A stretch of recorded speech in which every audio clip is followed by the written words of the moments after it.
یہ شاعر کی کلام نہیں ہے، یہ کسی کاہن کی بات نہیں ہے، یہ وہ ہے جس کو میں نے نازل کیا، میں نے تم پر اتارا ہے۔ سورۃ تکویر میں اللہ فرماتے ہیں فَلَا أُقْسِمُ بِالْخُنَّسِ الْجَوَارِ الْكُنَّسِ وَاللَّيْلِ إِذَا عَسْعَسَ وَالصُّبْحِ إِذَا تَنَفَّسَ إِنَّهُ لَقَوْلُ رَسُولٍ کریم۔ اللہ فرماتے ہیں یہ ستاروں کی قسم ہے، راتوں کی قسم ہے، صبح کی قسم ہے، یہ قرآن مجید میرا معزز فرشتہ تمہارے پاس میری کلام لے کر کے آیا ہے۔ اور کہیں پر اللہ آسمان کی قسم اٹھاتے ہیں وَالسَّمَاءِ ذَاتِ الرَّجْعِ وَالْأَرْضِ ذَاتِ الصَّدْعِ إِنَّهُ لَقَوْلٌ فَصْلٌ وَمَا هُوَ بِالْهَزْلِ۔ لوگو مجھے آسمان بارش برسانے والے کی قسم ہے، یہ زمین جو پھٹ جائے تو اس میں سے اناج نکلتا ہے، فصلیں نکلتی ہیں، مجھے اس زمین کی قسم ہے۔ یہ قرآن ایک فیصلہ کرنے والی کتاب ہے، یہ کوئی مذاق نہیں ہے، یہ مذاق نہیں ہے۔ اور اللہ رب العالمین نے اس کی اہمیت کو ان الفاظ میں بیان فرمایا۔ سورۃ بنی اسرائیل میں اللہ فرماتے ہیں، فرمایا قُلْ لَئِنِ اجْتَمَعَتِ الْجِنُّ وَالْإِنسُ عَلَىٰ أَن يَأْتُوا بِمِثْلِ هَٰذَا الْقُرْآنِ۔ اے محمد صلی اللہ علیہ وسلم لوگوں کو بتا دو، اگر یہ سارے جن جمع ہو جائیں، سارے انسان جمع ہو جائے، اس قرآن جیسی کلام، اس قرآن جیسی کتاب بنانا چاہے، یہ ساری دنیا کے انسان بھی جمع ہو جائے، ساری دنیا کے جن بھی جمع ہو جائے، یہ ایک دوسرے سے تعاون کرنے والے بھی بن جائیں، تو میری کتاب قرآن مجید جیسی کتاب نہیں لا سکتے۔ یہ ان کے لیے ممکن ہی نہیں ہے۔ کیوں؟ اس لیے کہ یہ قرآن اللہ کی کلام ہے۔ اللہ فرماتے ہیں وَإِنَّهُ لَتَنزِيلُ رَبِّ الْعَالَمِينَ نَزَلَ بِهِ الرُّوحُ الْأَمِينُ عَلَى قَلْبِكَ لِتَكُونَ مِنَ الْمُنذِرِينَ بِلِسَانٍ عَرَبِيٍّ مُبِينٍ۔ اللہ فرماتے ہیں یہ میں نے اتارا ہے، جو تمام جہانوں کا پالنے والا ہوں، رب ہوں، خالق ہوں، مالک ہوں، رازق ہوں، جس کے اختیار میں دنیا کا نظام ہے، یہ اس ذات کی طرف سے اتارا گیا ہے۔ جناب محمد الرسول اللہ صلی اللہ علیہ وسلم کے دل پر اتارا گیا ہے۔ اتارنے والے کون ہیں؟ سید الملائکہ جناب جبریل علیہ السلام ہیں، عربی زبان میں لے کر کے آئے ہیں۔ یہ وہ کتاب ہے جس کی اللہ قسمیں اٹھاتے ہوئے نظر آتے ہیں۔ کبھی اس کی حقانیت کو اللہ نے قسمیں اٹھا کر کے ثابت کیا ہے، اور کہیں پر اللہ اس قرآن کی قسم اٹھاتے ہیں۔ اللہ فرماتے ہیں صاد والقرآن ذی الذکر، قسم ہے ہمیں اس شان والے قرآن کی۔ کبھی اللہ فرماتے ہیں حامیم والکتاب المبین، ہمیں اس کتاب مبین کی قسم ہے۔ اللہ رب العالمین قرآن مجید کی قسمیں اٹھاتے ہوئے نظر آتے ہیں۔ آنا میرے بھائی بات کو مختصر کرتے ہیں، اللہ نے قرآن کو یہ شان کیوں دی ہے، قرآن کو یہ مقام کیوں دیا ہے؟ اس لیے کہ یہ کتاب تیری میری ہدایت کے لیے آیا ہے، تجھے اور مجھے راستہ دکھانے کے لیے آیا ہے، یہ مجھے بتانے کے لیے آیا ہے میرا خالق کون ہے، میرا مالک کون ہے، میرا پیدا کرنے والا کون ہے، زمینوں کو بنانے والا کون ہے، آسمانوں کو بنانے والا کون ہے، اس خالق کا میرے تیرے اوپر حق کیا ہے، اس پہ ایمان لانا تیری میری ذمہ داری ہے۔ ایمان لاؤ گے تو بات بنے گی، ایمان نہیں لاؤ گے تو برباد ہو جاؤ گے۔ اس لیے کہ تیری میری کامیابی کا دار و مدار اس قرآن مجید پر ہے۔ قرآن مجید پر ایمان لاؤ گے، اس میں بیان کی گئی تعلیمات کو اپناؤ گے، اس کے مطابق نظریہ بناؤ گے تو کامیاب ہوگے۔ قرآن کا نظریہ کیا ہے، قرآن کی تعلیم کیا ہے، قرآن کی رہنمائی کیا ہے؟ قرآن کہتا ہے، فرمایا قل هو اللہ احد اللہ الصمد لم یلد ولم یولد ولم یکن له کفوا احد۔ اے میرے پیارے نبی محمد صلی اللہ علیہ وسلم اعلان کر دو نا، لوگوں کو بتا دو اللہ احد، اللہ ایک ہے، معبود ایک ہے، مشکل کشا ایک ہے، حاجت روا ایک ہے، غریب نواز ایک ہے، دستگیر ایک ہے، لجپال ایک ہے، اولادیں دینے والا ایک ہے، مشکلوں کو ٹالنے والا ایک ہے، خواہشوں کو پورا کرنے والا ایک ہے، اولاد کا رزق دینے والا ایک ہے، زمینوں سے اناج نکالنے والا ایک ہے، اس کے ساتھ کوئی شریک، کوئی ساتھی، کوئی ہمسر کوئی بھی نہیں ہے، نہ علی ہے، نہ نبی ہے، نہ ولی ہے، نہ شہید ہے، وہ اللہ کسی کا محتاج نہیں ہے، دنیا ساری اس کی محتاج ہے۔ فرمایا اللہ الصمد، وہ اللہ بے نیاز، کسی کا محتاج، کسی کا ضرورت مند نہیں ہے، کسی کے تعاون کی اس کو ضرورت نہیں ہے۔ فرمایا یا ایھا الناس انتم الفقراء الی اللہ، اے لوگوں تمہیں معلوم ہونا چاہیے تم سارے کے سارے فقیر، سارے کے سارے محتاج، سارے کے سارے مانگنے والے، تم سارے کے سارے بھکاری ہو۔ واللہ هو الغنی الحمید، وہ اللہ بے نیاز۔ یہ قرآن بتا رہا ہے، کیا بتا رہا ہے کہ تمہارا ایمان کیسا ہونا چاہیے۔ یہ قرآن عظیم کتاب کیوں ہے، اس کی عظمت کیوں ہے، اس کا مقام کیوں ہے، اس کی حفاظت کی ذمہ داری کیوں لی گئی، اس کی قسمیں کیوں اٹھائی گئی ہیں؟ اس لیے کہ اس کتاب کی تعلیمات کے اپنانے پر تیری بھی کامیابی کا دار و مدار ہے اور میری بھی کامیابی کا دار و مدار ہے۔ یہ قرآن ہمیں کیا بتاتا ہے؟ او اللہ کے بندو، درباروں پہ نہ جاؤ، قبروں پہ نہ جاؤ، مزاروں پہ نہ جاؤ، کسی زندہ مردہ پیر کے قدموں میں لوٹ پوٹ نہ ہو، کسی ایرے غیرے سے امیدیں نہ لگاؤ، کسی ننگ دھڑنگ کو اللہ کا ولی سمجھ کر کے مشکل کشا نہ سمجھ لو۔ مالک الملک کون ہے؟ قرآن بتاتا ہے قل اللہم مالک الملک تؤتی الملک من تشاء وتنزع الملک ممن تشاء۔ اے محمد صلی اللہ علیہ وسلم بتا دیجئے، یہ میری باتیں نہیں ہیں، یہ میرا تجزیہ نہیں ہے، یہ میرا تبصرہ نہیں ہے، یہ میرا فتویٰ نہیں ہے، یہ میرا اجتہاد نہیں ہے، یہ میرا تجزیہ نہیں ہے۔ تیسرا پارہ ہے، سورۃ آل عمران ہے، اس کا تیسرا رکوع ہے۔ گھر میں جا کر کے کسی بھی ترجمے والے قرآن کو اٹھا لے، اس آیت کا ترجمہ دیکھ لے، اپنے عقیدے کو بنا لے۔ اللہ اپنے نبی سے فرما رہے ہیں، اے میرے نبی محمد صلی اللہ علیہ وسلم، آپ کہہ دیجئے، آپ بتا دیجئے، کہیں ایسا نہ ہو لوگ کل کو آپ کو مشکل کشا سمجھنے لگے، لوگ آپ کو حاجت روا سمجھنے لگے، لوگ آپ سے مانگنے لگے۔ آپ خود اعلان کر دو نا، آپ خود لوگوں کو بتا دو نا۔ اللہ کیا بتاؤں؟ اے میرے پیارے کہے اللہم مالک الملک، اے اللہ تو مالک الملک ہے، پورے ملک کا مالک تو ہے، رزق کا مالک بھی تو، اولاد کا مالک بھی تو، صحت کا مالک بھی تو، اولاد کا مالک بھی تو، فصلوں کا مالک بھی تو۔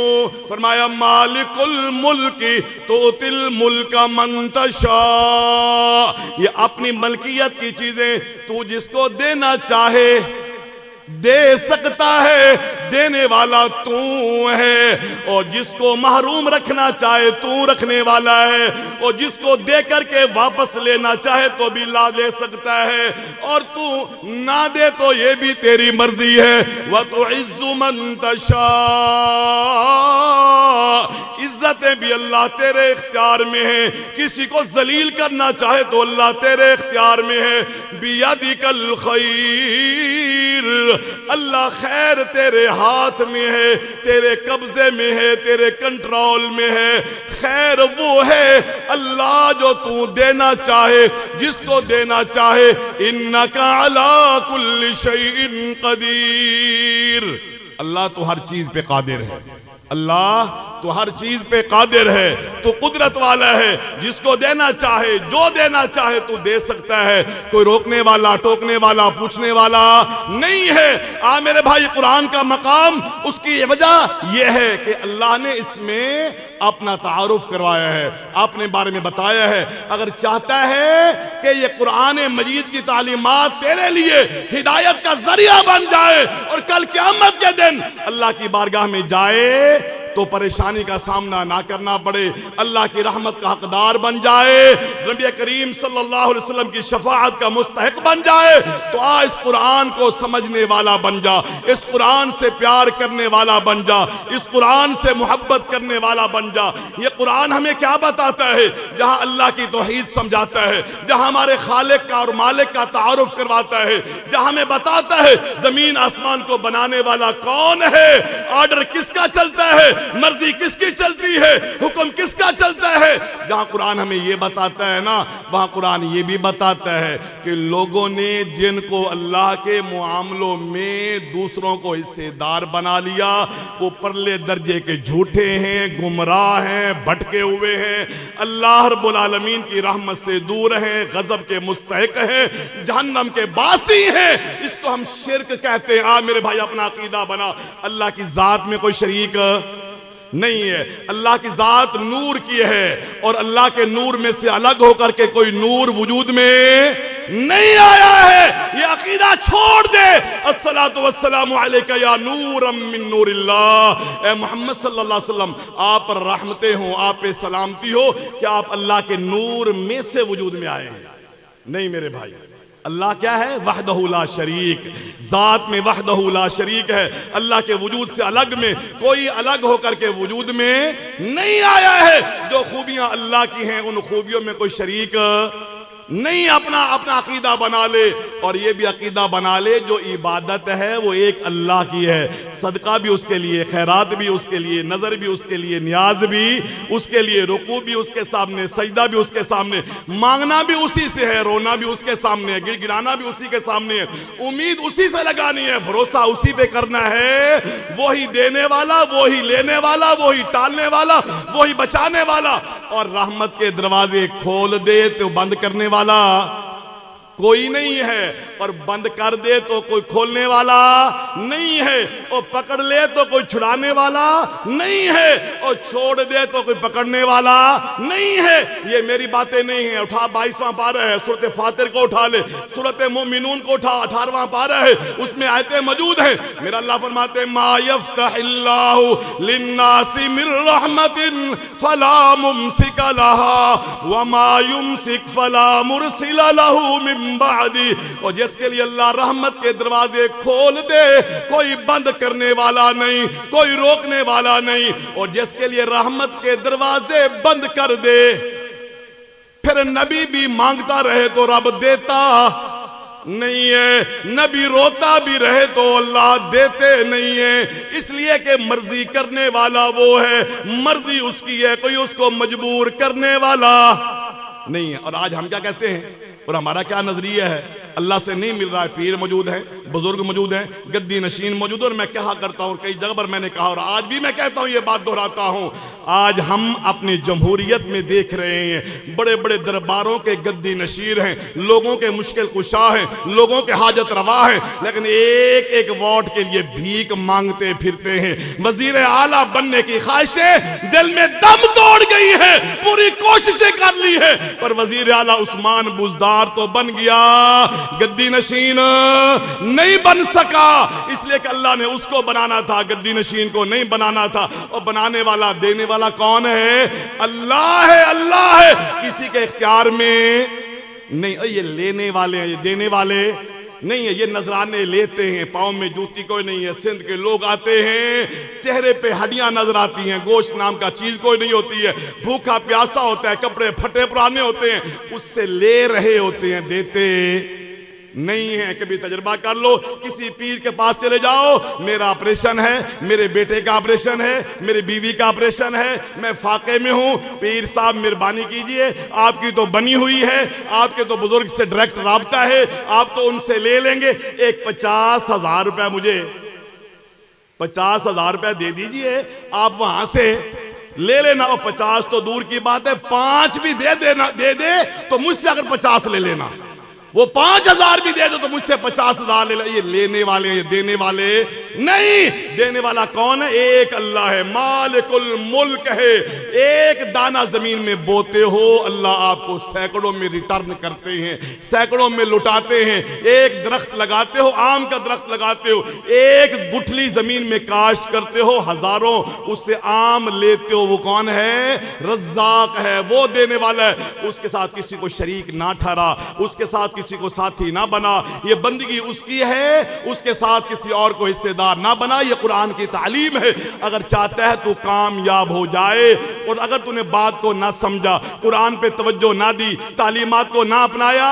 ابھی آپ نماز عشاء سے پہلے شیخ خلیل الرحمان کا درس سن رہے تھے، خطاب سن رہے تھے۔ اللہ کی بارگاہ میں جاؤ گے، بہن بھائی بھی چھوڑ دیں گے، رشتہ دار بھی چھوڑ دیں گے، بیٹے بیٹیاں بھی چھوڑ دیں گے، ماں باپ بھی چھوڑ دیں گے، کوئی کام نہیں آئے گا۔ وہاں کام کون آئے گا؟ کام کون آئے گا؟ میں بتاتا ہوں میرے بھائی، صحیح مسلم کی روایت ہے، نبی کریم فرماتے ہیں صلی اللہ علیہ وسلم، اقرأ القرآن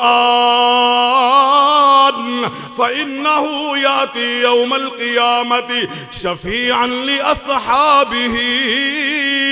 او میرے امتیوں، قرآن پڑھا کرو، قرآن پڑھا کرو، قرآن سے رابطہ جوڑ لو، ناتا جوڑ لو، قرآن سے تعلق جوڑ لو، قرآن پڑھا کرو۔ قیامت کا دن ہوگا جب سارے منہ موڑ جائیں گے، سارے منہ موڑ جائیں گے، کوئی سفارش کرنے کے لیے تیار نہیں ہے، کسی کو بولنے کی اجازت بھی نہیں ہے، تو قرآن آگے آئے گا میرے بھائی، قرآن آگے آئے گا۔ یاتی یوم القیامت شفیعا لاصحابہ، یہ اپنے پڑھنے والوں کے لیے، ایمان لانے والوں کے لیے، تعلق رکھنے والوں کے لیے، یاد کرنے والوں کے لیے، سمجھنے والوں کے لیے، عمل کرنے والوں کے لیے، عقیدہ بنانے والوں کے لیے، پیار کرنے والوں کے لیے سفارشی بن کر کے اللہ کی بارگاہ میں آئے گا۔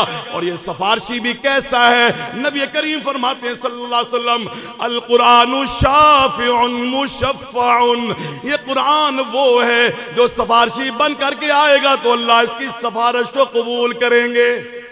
سفارش کو قبول، اللہ یہ نہیں کہیں گے نہیں تیری سفارش قابل قبول نہیں ہے، یہ تو بندہ غریب سا ہے، اس کی بات ہم نہیں مانیں گے۔ نہیں میرے بھائی، قرآن شافع بھی ہے، قرآن مشفع بھی ہے، اس کی سفارش کو قبول کیا جائے گا۔